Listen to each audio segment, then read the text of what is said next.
If you watch movies consistently in your life, you're bound to come across at least one of these people, okay? And I want this to be a safe space. A safe space to shit talk these people. In the comment section, I want everyone to be honest about two things, okay? One, if you've ever been one of these people, and two, which of these would be the worst to come across in real life? First up, we have the anti-woke critics. Now, I made a video about these guys a while ago, but I'm happy to repeat myself to those who are fortunate enough to be unfamiliar with them. The anti-woke crowd is a self-classified breed of mainly men who think that anyone who isn't a perfect white specimen on screen is considered woke. I don't even know how they managed to take the term woke and make it into their own, because it actually used to mean something. You have to realize one thing about these guys when they review a movie or a TV show, okay? And it's the fact that they don't review the movie or the TV show. They simply check whether there's a queer or non-white person in a strong role, and that usually determines how terrible it is. The other half of the effort goes into, again, not reviewing the movie or the TV show, but making really creepy thumbnails of actresses to use for their videos. Finding a thumbnail from them that doesn't feature Rachel Zegler photoshopped into crying with big eyes is like them finding a woman that will actually like them for who they are. Like,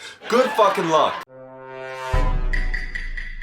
And the craziest thing about these guys is the fact that they actually think that they have an impact on the performance of huge studios like Disney. They'll be like, guys, we did it. Disney stock price has officially gone down 5% in the past 24 hours. When you go woke, you do indeed go broke.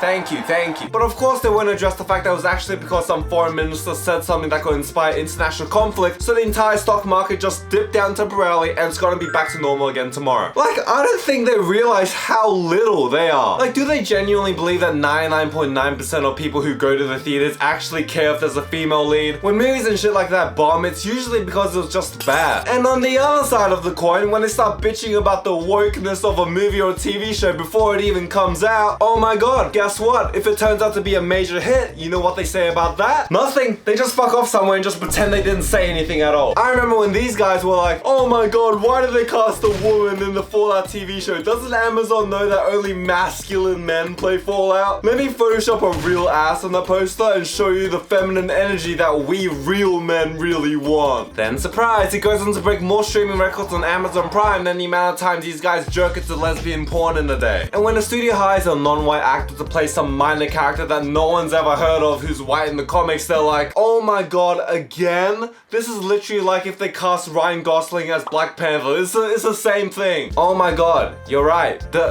It's definitely the same thing. Yeah, you're right. Anyways, I'm frankly sick of these guys, so let's move on. We need to talk about the film student. I'm sure everyone's heard of the pains of watching a movie with a film student, and I pray that I never become one of these people, because they can just be the worst. And I hate it because sometimes I feel this kind of shit crawl into my brain. I'll be like, this character didn't really have any motivation. There just wasn't really much to go on, so the ending wasn't that satisfying for the character arc. Like, holy shit, no one cares, okay? Calm down. I reckon these guys will spend more time talking during the movie rather than fucking watching it. And God forbid you ask a single question during the movie, because that's like casting a spell to unleash a verbal essay about the director's life story that no one fucking asked for. Yeah, I get it, okay? Your favorite director is either Wes Anderson or David Lynch. How does that relate to what your favorite Spider-Man movie is? Don't forget when they start critiquing a bunch of bullshit that doesn't matter, and then you look at the final film school project, and guess what? It's a short film about some rugged detective who looks 16, by the way, and it's about depression and the existentialism of life. But they forgot one thing: a story. Listen, you little shit, the only depression and bouts of existentialism you faced in life so far is when your parents walked into your room and caught you lying in your bed with your dick in your hand. And the fact that you just made up and threw out some random excuse about what you were doing in bed, trust me, the only thing stretching was your imagination thinking that your parents didn't notice all your tissues all over the floor. All of these traits about film students. You know what happens when these symptoms aren't diagnosed and treated quick enough? That's right, the annoying film student movie critic can eventually evolve into the indie film expert movie critic. Yeah, I don't really watch films spoken in the English language anymore. It's just a bit basic for me, you know? And Hollywood, it's not even real art. It's just a machine born out of capitalism and fascism. Listen, buddy, we all remember you a year ago touting about why Quentin Tarantino was the best to ever do it while flexing your Pulp Fiction poster along with your expensive film camera that you promised you'd use, but now it's gathering more dust than your Blu-ray collection. Oh, my favorite movie. Oh, no, you wouldn't know it. It's totally niche. It's a Danish movie, filmed under a week, 5K budget, crew members died from overworking, and I still didn't know what the story was because they didn't have the budget for English captions. And I know there's no real reason to hate these people. Like, how can I be mad that these people are finding movies that aren't slop produced to solely boost streaming services? But still, fuck these guys. I'm sorry I haven't been to Le Cannes Croissant de la Blue Film Festival, okay? Trust me, you're not impressing anyone except your doctor since you took up smoking cigarettes to look aesthetic and cool, but now you're just dying of lung cancer. Also, these people are usually vegan. I feel like I don't have to explain that one. Alright, I just want to quickly address the not as good as the book people. These people have long been memed on the internet, so I feel like I don't have to say much here. Except I do, because these Goodreads beanie-loving coffee snob freaks can be the worst people on the planet that can never be satisfied by anything. You give them a whole Harry Potter movie series, and guess what? They cry into the beige-colored scarves about the irrelevant plotline they had to cut out from the book. So you announce a TV series adaptation to cover all the books, including all this cut-out plotline, and you get the same people bitching because they're not over Gary Oldman dying from 20 years ago. You know, in the books, this part of the Hunger Games was way longer. They did the novel really dirty. Well, Jesus, I'm sorry they cut out your 30 pages of walking around, finding wood, chopping the wood, and making a fire to make sure the movie wasn't 4 hours long. This next one, along with every other breed listed in this video, is not mutually exclusive. Some people can be more than one of these. This is a superhero movie hater. The superhero movie hater is the person who calls every single superhero movie an MCU movie. I will never correct them on that because, you see, if you do the math, if I were to correct them, that would make me around 100 times more of an asshole than they are. These guys are very happy to tell you about their really controversial and unique opinions that no one's ever heard of, such as, you know, I really think, I hate to say it, but I really think Marvel fell off after Endgame. I know it's hard to think of something different when you have Martin Scorsese's Wolf down your Wall Street, but come on. Like, Jesus, forgive me for wanting to watch Spider-Man and Green Goblin throw a few punches every once in a while, rather than watching a manifesto about a deeply depressed person every day. But let's also talk about the superhero movie lover. The superhero movie lover is the type of person to say, yes, they've read a book, but the last time they read a book was a prescribed Harry Potter reading back in 6th grade. And when you try to show a movie with less than $100 million budget in front of them, watch them go to sleep in the first 10 seconds. They'll wake up confused later and they'll be like, yeah, I don't really get it. It was just a bit slow paced for me. I like a bit of action, and you know, that was just a bit boring and I didn't really get it. Bitch, maybe you would have gone there if you had some semblance of media literacy skills. I'm sorry it all goes to waste from switching from Instagram Reels to TikTok to YouTube Shorts back to Instagram Reels. Anyways, if you combine those two movie critics, you know what you get? The YouTube superhero movie essayist. Absolutely unbearable. I mean, who on earth would make YouTube videos about comic book related content on YouTube for everyone to see?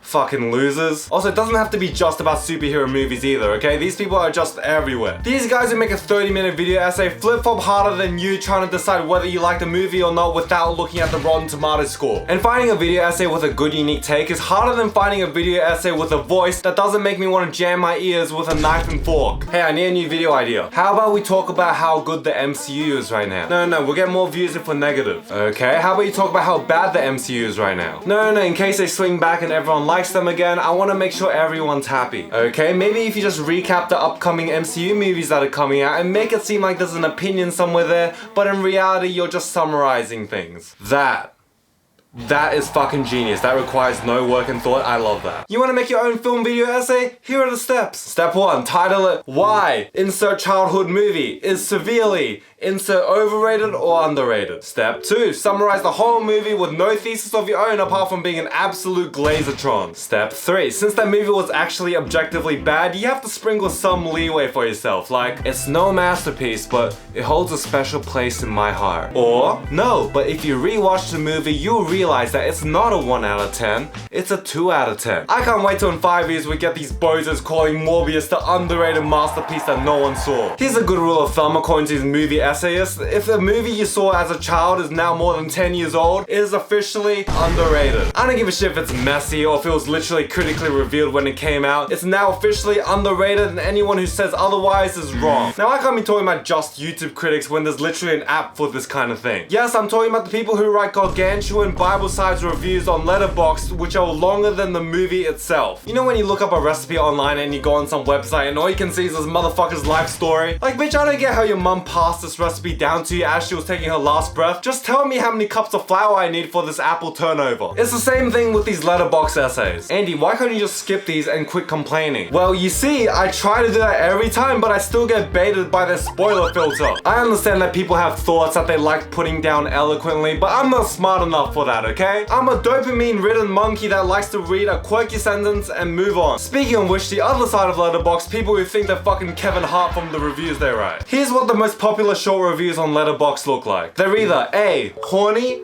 B, horny but in a queer way, C, horny but calling a cast member mommy or daddy, or D, a low effort pun. And these people will spend the whole time watching the movie not actually watching the movie. You know why? Because they're too busy trying to think of some clever line to use as a Letterboxd review. Listen then, maybe if you were able to put the same amount of effort into your job interviews, you would be able to rate your autobiography more than 2 stars. And yes, by this whole section of Letterboxd users, I am talking about myself and how I act on Letterboxd. It is a condition I should treat as soon as possible because yes, it is destroying my life and the lives of the loved ones around me. Next, the friend who tries to disagree with anything normal, aka the contrarian. Actually, The Dark Knight, kind of overrated to me, you know? I don't really get the hype. More like The Dark alright. The Godfather?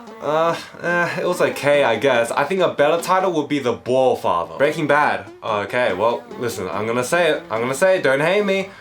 More like Breaking Mid. If positive vibes were balloons, this guy's that one dude from X-Men The Last Stand with the spikes and shit. Simply talking about movies with these people is worse than biting into an uncooked popcorn kernel fetus that you found at the bottom of the bucket. Yeah, Avengers Endgame, I would rate it personally below average, it just wasn't that good. Oh, why is that? I get that Infinity War was a more compact story, but I think the celebration aspect of Endgame was, you know, really good. No, Avengers Endgame was just, it was just bad. Okay, can you provide some reasons? Or no, it was just bad. What? I can't have my own opinions? I was just asking for elaboration. It's like after they say these things, they wait for you to react like, no way you said that. Everyone, come around. You have to repeat what you said to everyone. Holy shit, you're so unique and special. Have you ever considered starting a YouTube channel? Forget a YouTube channel. You should get your own TV channel. Holy shit. Everyone, come around. You have to repeat it loud and clear. Oh my god, that was mind-blowing. Alright, that's what I can think of for this video. Again, comment which one will be the worst to come across in real life, or if you've actually come across one of these in real life. And if I've missed any archetypes, again, feel free to comment down below. Check out my Instagram, Andy Lee, my second channel, The Andy Life, for random vlogs and videos.